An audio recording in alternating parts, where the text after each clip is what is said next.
افسر رضا موگی کو ریل دوں گا. کی ضرورت نہیں ہے. ویڈیوز آپ دیکھیں بریلوی حضرات کہتے ہیں کہ صرف جنت میں ہم ہی جائیں گے، جنتی ہم ہی ہیں، ہمارے علاوہ جتنے فرقے ہیں اور جتنے لوگ ہیں وہ سب جہنم میں جائیں گے. اس کتاب کو آپ پڑھیے، یہ کتاب ہے حکیم الامت مفتی احمد یار خان نعیمی صاحب کی. اس کتاب کے صفحہ نمبر 107 پر لکھا جاتا ہے کہ صاف لکھا گیا کہ کوئی نیکی کرنے والا اپنے متعلق جنتی ہونے کا فیصلہ نہیں کر سکتا. یہ اللہ تبارک و تعالیٰ کے ہاتھ میں ہے کہ جنت میں کون جائے گا، جہنم میں کون جائے گا. اب بریلوی حضرات دھڑلے سے کہتے ہیں کہ جنت میں ہم ہی جائیں گے. تو ان کے گھر کی کتاب ہے اور بہت بڑے مفتی ان کے گھر کے بہت بڑے مفتی حکیم الامت اس کو کہا گیا مفتی احمد یار خان نعیمی کو. انہوں نے یہ صاف کر دیا ہے، کلیئر کٹ لکھ دیا ہے کہ کوئی بھی شخص کوئی نیک آدمی بھی اپنے متعلق جنت ہونے کا فیصلہ نہیں کر سکتا. اگر وہ کہتا ہے وہ گستاخ. مفتی احمد یار خان نعیمی کے حوالے سے انہوں نے کتاب پیش کی اور کتاب میں بتایا کہ ایسا ایسا لکھا ہوا ہے. ٹھیک ہے، لکھا ہوا ہے. ذرا اس سے کوئی یہ پوچھے کہ جب نبی پاک صلی اللہ تعالیٰ علیہ وسلم سے کسی صحابہ نے پوچھا تھا کہ یا رسول اللہ صلی اللہ تعالیٰ علیہ وسلم جنتی کون فرقہ ہے، جنت میں کون لوگ جائیں گے، تو نبی پاک صلی اللہ تعالیٰ علیہ وسلم نے کیا فرمایا؟ ما انا علیہ و اصحابی. جنتی فرقہ وہی لوگ ہیں یا جنت میں وہی لوگ جائیں گے جو ہمارے اور ہمارے صحابہ کے طریقے پر ہیں. ٹھیک ہے، نبی نے کہہ دیا. تو الحمدللہ ہم یہ دعویٰ کرتے ہیں کہ ہم نبی پاک صلی اللہ تعالیٰ علیہ وسلم اور ان کے صحابہ کے طریقے پر ہیں. تو ہم یہ دعویٰ کریں گے کہ الحمدللہ نبی صلی اللہ تعالیٰ علیہ وسلم نے جس قوم کو اور جس امت کو بشارت دی تھی کہ یہ جنت میں جائیں گے تو وہ ہم ہی ہیں. ٹھیک ہے. دوسری بات، اللہ تبارک و تعالیٰ کا فیصلہ. ایک طرف یہ ہے کہ لا تقنطوا من رحمت اللہ، اللہ کی رحمت سے نا امید مت ہو. آئیے میں اس افسر رضا موگی کو سمجھاتا ہوں. پہلی بات کہ میں نے اس کے گھر کی کتاب سے حوالہ دیا تھا کہ مفتی احمد یار خان نعیمی نے کیا لکھا ہے. اس بات کو سمجھیے کہ خود کو نیک بنانا فرض ہے مگر خود کو نیک سمجھنا حرام ہے. اور وہاں مفتی صاحب نے کہا تھا کہ کوئی انسان خود کے متعلق یہ فیصلہ نہیں کر سکتا کہ وہ جنتی ہے یا نہیں ہے. اور میں نے یہ بات اس لیے کہی تھی کہ دھڑلے سے بریلوی حضرات کہتے ہیں کہ جنت میں ہم ہی جائیں گے. بہرکیف میں دوسری بات پر آتا ہوں کہ اب اس نے کہا کہ ما انا علیہ و اصحابی، رسول پاک صلی اللہ علیہ وسلم نے یہ ہمیں سکھا دیا، سمجھا دیا، بتلا دیا کہ جنت میں وہی فرقہ وہی لوگ جائیں گے جو صحابہ اور صحابہ کرام کے طور طریقے پر ہوگا. تو جس پر انہیں فخر ہے کہ جنتی ہم ہی ہیں، یہ اس موگی کو فخر ہے کہ جنتی ہم ہی ہیں. اور میں کہتا ہوں کہ نہیں، تم جنتی نہیں ہو. لا تقنطوا من رحمت اللہ والی تم نے جو آیت پڑھی ہے نا، بہت اچھی بات ہے. امید لگا کر رکھو، رکھنی بھی چاہیے. اور مجھے امید ہے کہ جنتی فرقہ تم نہیں، تمہارے علاوہ کوئی ہو سکتا ہے مگر تم نہیں ہو سکتے ہو. تم امید لگا کر کے بھی بیٹھو گی تو تمہیں کچھ نہیں ملے گا، تمہارے ہاتھ کچھ نہیں آئے گا. کیوں؟ میں اس لیے کہہ رہا ہوں کہ تم حق پر نہیں ہو.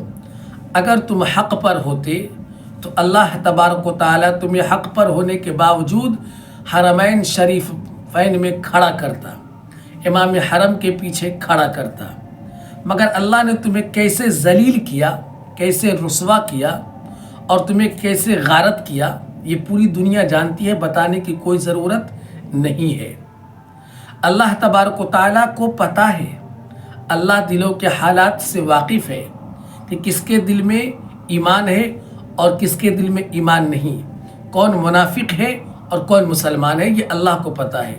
تو جو مسلمان ہے اللہ نے اسے حرم میں کھڑا کیا، اور جو مسلمان نہیں ہے، جس کے دل میں ایمان نہیں ہے، جو حق پر نہیں ہے، بھلے وہ کتوں کی طرح بھونک لے، اللہ نے اسے ذلیل کیا اور رسوا کیا اور اسے حرم سے باہر نکال دیا.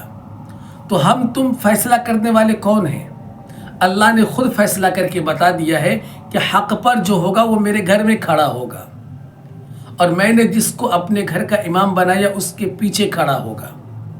تو اللہ نے تمہیں ذلیل کر دیا، رسوا کر دیا کہ اگر تمہیں لگتا ہے کہ تم حق پر ہو تو یا تو پھر امام حرم کے پیچھے کھڑے ہو جاؤ، کیونکہ اللہ نے اسے امام بنایا ہے.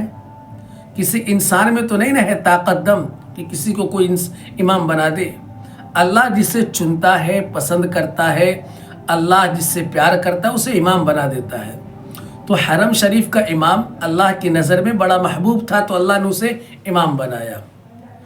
اب تمہارے اندر وہ چیز نہیں ہے، تم حق پر ہو نہیں، تو اللہ نے تمہیں وہاں سے نکال دیا. یہاں سے ایک بات اور جانتے ہوئے چلو کہ اللہ کے رسول صلی اللہ علیہ وسلم کو بذریعہ وحی یہ خبر دی گئی، اللہ تبارک و تعالیٰ نے یہ خبر دیا کہ آپ کے ساتھ کچھ لوگ ایسے ہیں جو آپ کے اپنے نہیں ہیں بلکہ اپنا ہونے کا وہ ڈھونگ کرتے ہیں.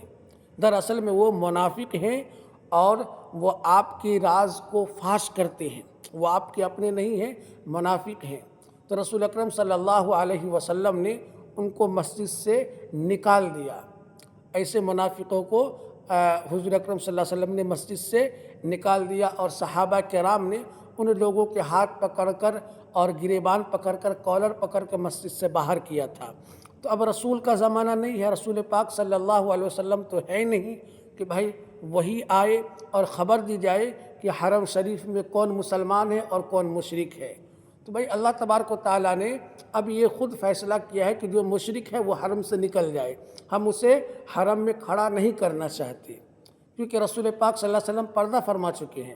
جب آپ صلی اللہ علیہ وسلم پردہ نہیں فرمائے تھے تو بذریعہ وہی خبر آئی تھی کہ منافق کو نکال دیا جائے۔ اب رسول پاک صلی اللہ علیہ وسلم پردہ فرما چکے ہیں تو وہی کس پر آئے گی؟ اعلیٰ حضرت پر تو نہیں آئے گی نا۔ تو اس لیے اللہ تبارک و تعالیٰ نے خود یہ فیصلہ کیا کہ تم جیسے لوگوں کو حرم شریف سے باہر کر کے پھینک دیا ہے۔ اگر تم کہتے ہو کہ میں حق پر ہوں، جیسا کہ تم نے ابھی کہا کہ جنت میں ہم ہی جائیں گے، تو بھائی اگر تم کہتی ہو کہ میں حق پر ہوں تو یا تو تم امام حرم کے پیچھے کھڑے ہو جاؤ، یا پھر امام حرم کو وہاں سے ہٹا دو اور تم کھڑے ہو جاؤ، امامت کرنا تم شروع کر دو۔ مگر میرا چیلنج ہے افسر رضا موگی، قیامت آ جائے گی، پوری بریلویت مل جائے گی، اکٹھی ہو جائے گی، مگر کسی کی ماں کے دودھ میں وہ دم اور طاقت وہ کھم نہیں ہے کہ امام حرم کو ہٹا کر کے خود اس مصلی پر کھڑے ہو جائے اور نماز پڑھائے۔ نہیں، اللہ کو پتہ ہے، اللہ جان رہا ہے کہ کس کو کھڑا کرنا ہے، کس کو کھڑا نہیں کرنا ہے۔ تو حق پر تم نہیں ہو، بھلے تم بھونک لو۔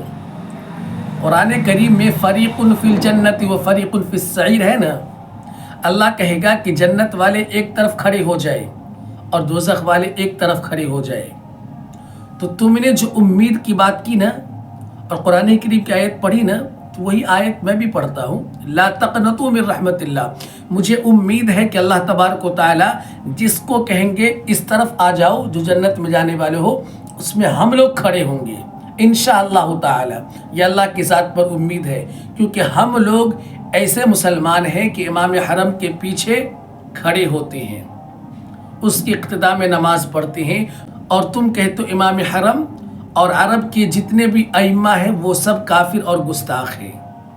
اگر ریئلی میں تم کو لگتا ہے کہ وہ کافر اور گستاخ ہیں تو تم سب فتویٰ لو علماء عرب سے اور کہو کہ وہاں سے ہٹائیے اور بریلوی کو وہاں کھڑا کیجئے تاکہ وہ حرم میں نماز پڑھائے، مسجد نبوی میں نماز پڑھائے، مسجد قباء میں نماز پڑھائے، بریلوی امام ہو جائے۔ یہ کر سکتے ہو تو کر لو۔